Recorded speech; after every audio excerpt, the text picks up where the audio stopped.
मैं डॉक्टर मनीराम मीणा, सहायक आचार्य समाजशास्त्र, एसएमबी गवर्नमेंट पीजी कॉलेज नाथ द्वारा आप सभी छात्रों का हार्दिक स्वागत, अभिनंदन और प्रणाम करता हूं एवं यूट्यूब पर देखने वाले सभी विद्वान साथियों का तहे दिल से हार्दिक स्वागत, अभिनंदन और प्रणाम करता हूं। हमने पिछले व्याख्यान में आपको विवाह विच्छेद के पक्ष और विपक्ष के तर्क के बारे में विस्तार पूर्वक जानकारी दी थी। उसी संदर्भ में आगे बढ़ते हुए आज का हमारा टॉपिक है विवाह विच्छेद के प्रति आधुनिक दृष्टिकोण एवं हिंदू विवाह अधिनियम 1955 यानी modern attitude towards divorce and the Hindu marriage act 1955, जो अनेक समाजशास्त्रियों, समाज सुधारकों एवं अनेक विद्वानों ने इस प्रकार से बताया है। विवाह विच्छेद के प्रति आधुनिक दृष्टिकोण। हिंदू समाज में स्त्रियों को विवाह विच्छेद का अधिकार न देने से मध्यकाल में समाज में अनेक दोष उत्पन्न हो गए थे और स्त्रियों पर अनेक प्रकार के अत्याचार होने लग गए थे। पति परमेश्वर की धारणा पर अपने से पुरुष उनका अनेक प्रकार से शोषण करता था। इस स्थिति से उभरने के लिए 19वीं सदी के उत्तरार्ध में समाज सुधारकों ने इस और प्रयास प्रारंभ किए कि गांधी जी ने असहयोग आंदोलन में स्त्रियों ने सक्रिय भागीदारी निभाई। इसमें उनमें राष्ट्रीय जागृति उत्पन्न हुई। शिक्षा के प्रसार एवं पाश्चात्य सभ्यता ने स्त्रियों को पुरुषों के समान अधिकार प्राप्त करने में भरपूर सहयोग दिया था। अनेक अधिनियम पारित किए गए। हिंदू विवाह अधिनियम 1955 पारित किया गया, जिसमें स्त्रियों की स्थिति में सुधार लाया जा सके, क्योंकि प्राचीन मान्यताओं में काफ़ी बदलाव देखने को उससे मिल पाया, लेकिन स्त्रियां अनुभव भी करने लगी कि पति के अत्याचारों की सहन करने की अपेक्षा वो विवाह विच्छेद करना ही उचित है। इस संबंध में अनेक अध्ययन भी किए जा चुके हैं, जिनमें चंद्रकला हाटे ने 498 स्त्रियों से विवाह विच्छेद के बारे में अपना मत जाना। उनमें से 160 स्त्रियों ने इस अधिनियम के समर्थन में अपने विचार व्यक्त किए और कापड़िया ने भी स्नातकों के साथ साक्षात्कार किया और सर्वेक्षण में 50% स्नातक विवाह विच्छेद के समर्थक थे और 25% इसे अनुचित समझते थे और 17% ने इसे हानिप्रद बताया, किंतु इसे और अधिक मान्यता मिलने लग गई थी। हिंदू विवाह अधिनियम 1955।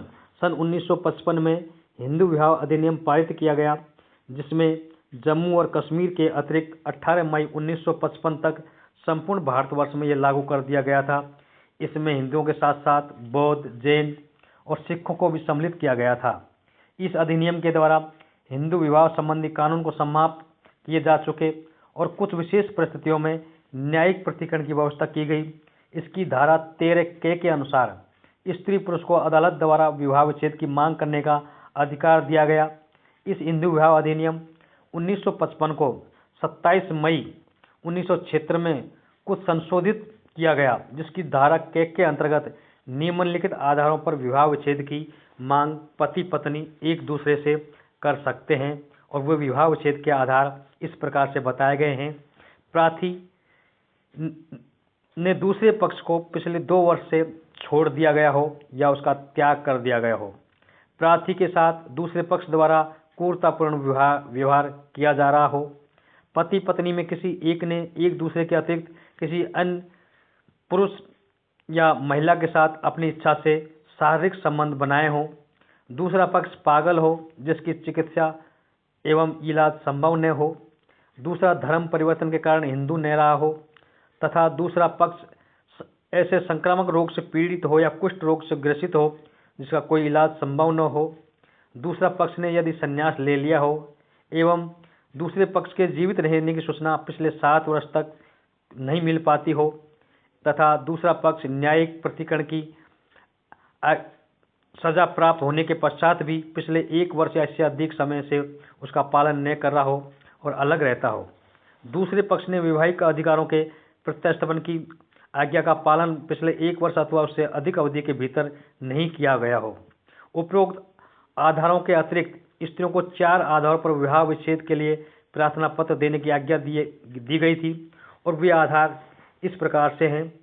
यदि इस अधिनियम के लागू होने के पूर्व किसी व्यक्ति ने दूसरा विवाह कर लिया हो और उसकी पहली पत्नी जीवित हो तो पत्नी विवाह विच्छेद का अधिकार उसको मिलेगा। सेकंड, यदि विवाह के पश्चात पति ने कोई बलात्कार किया हो या पत्नी के साथ पशुता व्यवहार किया हो या अपराधी हो या पत्नी उसे विवाह विच्छेद ऐसी स्थिति में कर सकती है। यदि पत्नी द्वारा भरण पोषण की राशि प्राप्त करने की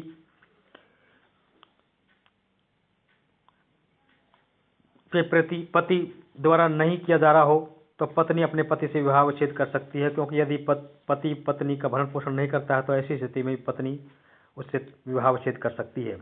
यदि लड़की की आयु विवाह के समय 15 वर्ष से कम हो और वह 18 वर्ष की आयु प्राप्त करने के पूर्व तक विवाह की समाप्ति के लिए प्रार्थना पत्र दे सकती है। इसके अतिरिक्त संशोधित अधिनियम 1955 धारा 13 में एक प्रावधान ये भी रखा गया कि अब पति पत्नी पारस्परिक सहमति के आधार पर विवाह विच्छेद कर सकते हैं, लेकिन पिछले 1 वर्ष से यह अनुभव कर रहे हों दोनों पति पत्नी कि उनका साथ रहना अब संभव नहीं है, अथवा वह पिछले 1 वर्ष से या उससे अधिक समय से अलग अलग रहते हों। ऐसी स्थिति में वे विवाह विच्छेद अपनी सहमति से कर सकते हैं। इस प्रकार पति पत्नी दोनों के विवाह विच्छेद की सहमति होने पर उन्हें विवाह विच्छेद की आज्ञा दी जा सकती है। उपरोक्त अधिनियम का अर्थ ये नहीं लगाया जा सकता कि पति पत्नी में कभी भी विवाह विच्छेद हो सकता है अथवा विवाह विच्छेद एक आसान कार्य है। न ही इस अधिनियम का परिणाम विवाह के महत्व में कमी का होना है, बल्कि इस अधिनियम के द्वारा स्त्रियां अपने अस्तित्व को समझने अवश्य लगी हैं। इसी विचार को कापड़िया ने अपने शब्दों में इस प्रकार से व्यक्त किया है। कापड़िया कहते हैं कि साधारणतः ये तर्क दिया जाता है कि यदि कानून को विवाह संस्कार में हस्तक्षेप करने का दिया गया तो विवाह संस्था नष्ट हो जाएगी। ये भय तर्क रहित एवं निराधार है। यदि विवाह विच्छेद का अर्थ विवाह संस्था का विनाश है तो ये स्पष्ट है कि स्त्रियों पर प्रतिबंध लगाकर यह विनाश केवल कृत्रिम रूप से रोका गया है। ये सिद्धांत निराधार है, क्योंकि यह इस सत्य की अवहेलना करता है कि स्वयं कानून समाज के लोगों की इच्छा के अभाव में एक समुदाय के सामाजिक आदर्शों को परिवर्तित नहीं कर सकता है। सारांश रूप में ये कहा जा सकता है कि परिवार में शांति एवं समरसता बनाए रखने के लिए पति पत्नी दोनों में सामंजस्य बना रहना बहुत ही अत्यावश्यक है। प्रयास ये किया जाना चाहिए कि पारिवारिक समस्याओं को पारिवारिक स्तर पर ही सुलझा लिया जाना चाहिए और पति पत्नी सुखी वैवाहिक जीवन बिताने का पूरा प्रयास उनके द्वारा किया जाना चाहिए।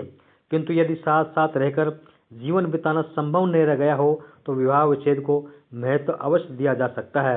इसी संदर्भ में अल्तेकर का कहना है कि समीचीन ही है कि क्योंकि इसमें कोई संदेह नहीं कि समाज का सर्वाधिक हित विवाह बंधन को साधारणतः स्थायी और अविच्छेद मानने में है, लेकिन कि यह केवल तभी संभव है जब विवाह का आदर्श बहुत ऊंचा हो।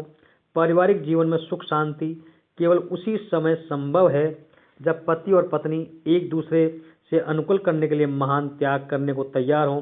विवाह विच्छेद बहुत ही अपवाद स्वरूप मामलों में अंतिम उपचार होना चाहिए। जहाँ तक संभव हो पति पत्नी में किसी प्रकार का छोटा मोटा झगड़ा हो उसको आपसी मिलजुल कर अपने माता पिता के द्वारा, अपने रिश्ते नाते द्वारा या आस पड़ोसियों के द्वारा आपस में समझा बुझाकर उसको शांत करने का प्रयास किया जाना चाहिए, जिससे कि विवाह विच्छेद की नौबत किसी प्रकार से भविष्य में न आए।